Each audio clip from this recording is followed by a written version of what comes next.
内娱顶流集体哑火，不是杨紫不行了，也不是杨洋过气了，而是整个时代变了。如果把2026年上半年的内娱总结成一句话，那大概就是曾经最能扛剧的那批人突然集体扛不动了。最离谱的还不是扑，而是扑的悄无声息。以前一部烂剧上线，好歹还能贡献几个热搜，制造几场全网群嘲。现在很多剧播完以后，最大的评价居然是这剧播过吗？杨紫就是典型案例。曾经的她堪称内娱最强爆款制造机之一，香蜜、亲爱的、热爱的、长相思，随便拎一部出来都够同行羡慕半天。结果今年回归最擅长的大女主赛道，本以为是王者归来，没想到家业首播热度刚过7000，距离真正爆款还有不小差距。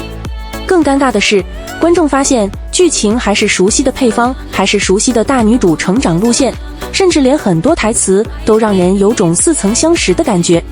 杨洋的情况则更加扎心。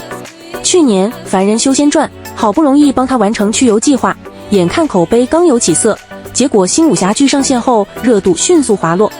说白了，不是杨洋演得不好，而是三侠五义江湖侠客这套东西对今天的年轻观众已经越来越没有吸引力了。迪丽热巴的问题也差不多，颜值依旧在线，镜头依旧美得像 MV， 但观众看完2集最大的感受却是好看，然后呢？剧情太平，人物太淡，根本留不住人。赵丽颖同样没能逃过这一轮行业寒潮，从小成大事到此前自己主导的几部作品，整体表现都没有达到外界预期。过去她靠强女主赛道封神，如今不断尝试现实主义和新题材，可市场反馈却越来越平淡。当然95、00那些新生代流量也没好到哪去，有人剧播即消失，有人热搜满天飞，剧却没人看，有人咖位一路飞升，作品成绩却始终跟不上。整个行业仿佛突然进入了一种奇怪状态，明星越来越红，剧却越来越没人看。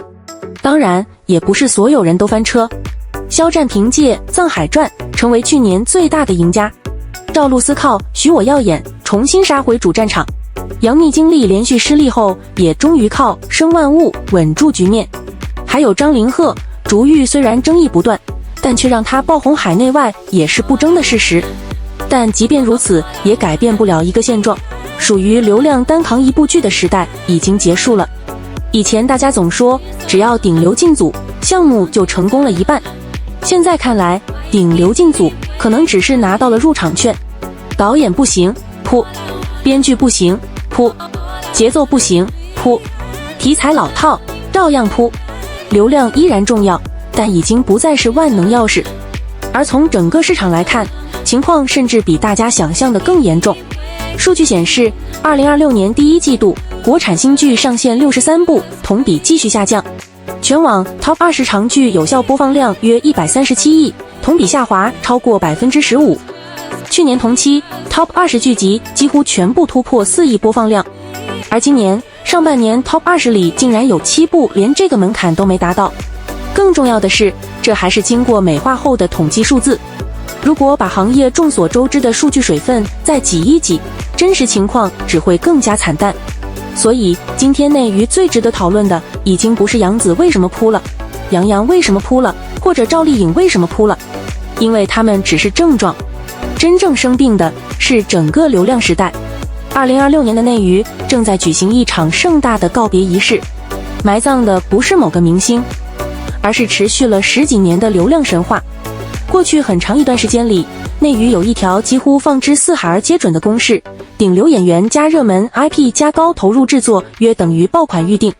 演员自带粉丝盘，自带热搜，自带商务资源，只要项目启动，平台就敢砸钱。那时候很多剧甚至还没开播，招商已经完成了一大半，观众也默认顶流的剧至少不会缺热度。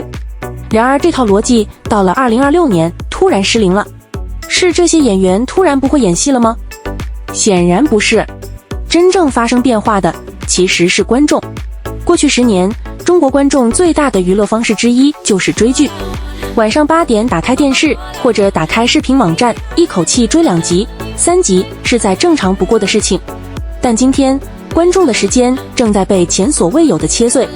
短视频、直播、游戏、社交媒体正在以分钟甚至秒为单位争夺每一个人的注意力。以前观众愿意花3集时间认识主角，愿意花10集时间等待故事进入高潮。如今很多人连10分钟都坚持不下来。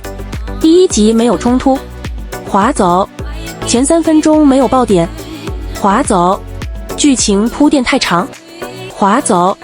观众的大脑已经被短视频重新训练了一遍。这也是为什么这些年大家越来越容易看到一种现象，很多长剧都在拼命加快节奏。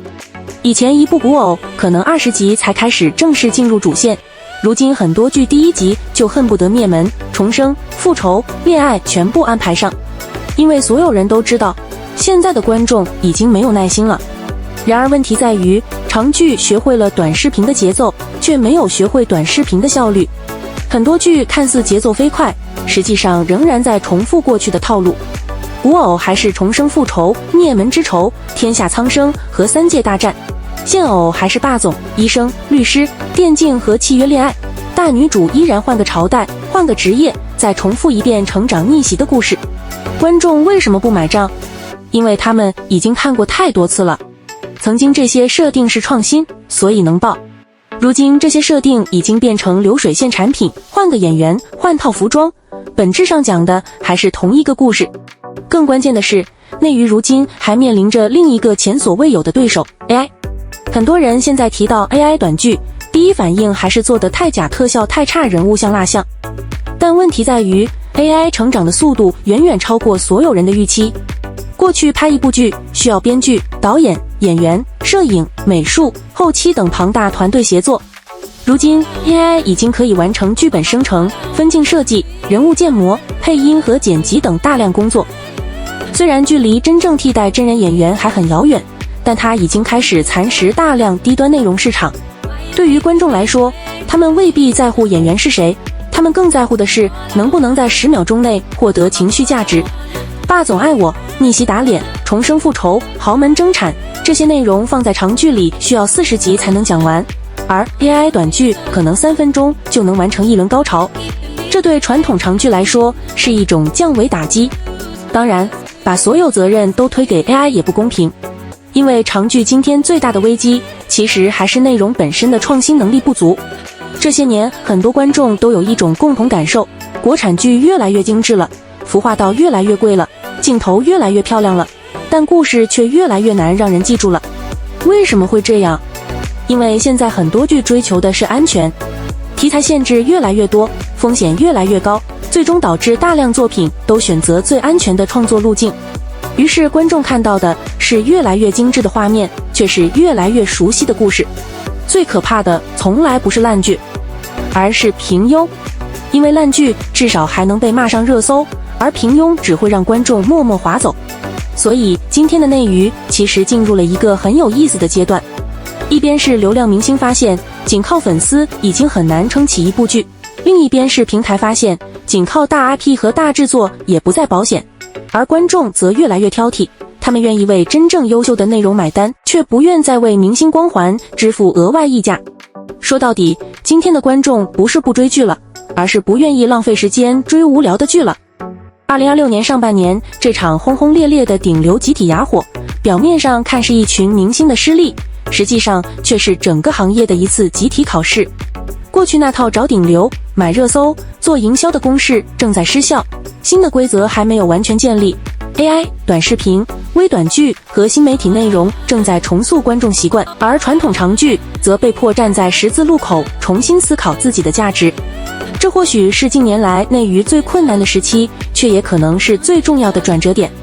因为当流量光环逐渐褪去之后，无论是 AI 剧还是真人剧，行业最终还是会回到最朴素的那个问题：你到底有没有讲好一个故事？而这个问题，恰恰是谁也买不来，营销不出来，热搜也刷不出来的。只有真正优秀的创作者才能给出答案。